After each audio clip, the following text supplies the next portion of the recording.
In its most basic form, clone can be used to copy blocks from one area to another. So let's copy this area. The first part of the clone command is going to be the start block that you want to start at. You can easily fill this in by just looking at the block that you want to pick as your first corner, and then just hitting tab 3 times, and it will fill in the coordinates, and then you can just hit enter. It's going to give an error. It's fine, don't worry about it. Then go to your second corner, and you can hit tab 3 times, and enter 1 more time. Next, we need to pick our destination. Let's just move it here.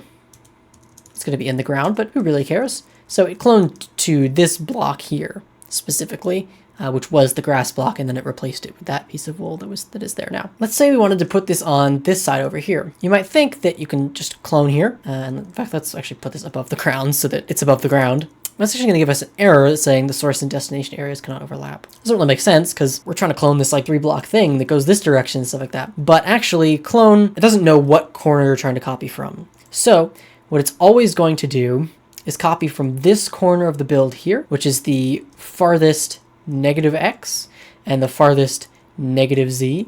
And if you see that little crosshair thing in the center of the screen on F3, you'll see it's the red line, the blue line, and the yellow line.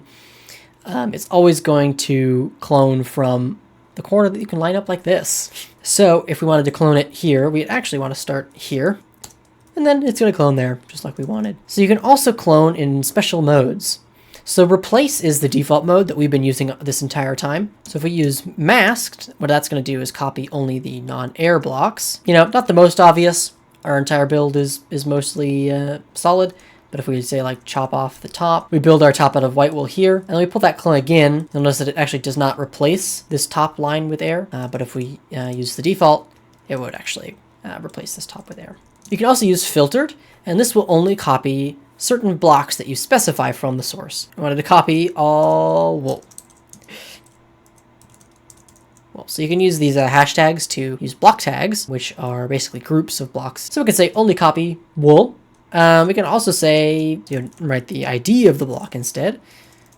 There you go. So we only copied the gray wool. Then there are some extra options. So if you type replace, which is the default, you can also use force, move, and normal. So normal is the default. What move is going to do is it's going to delete the original build and move it over here. Finally, force is going to let us actually clone a block on top of another block. Like and subscribe, and like and subscribe if you want more of these. And I'll see you in the next command tutorial. Bye-bye.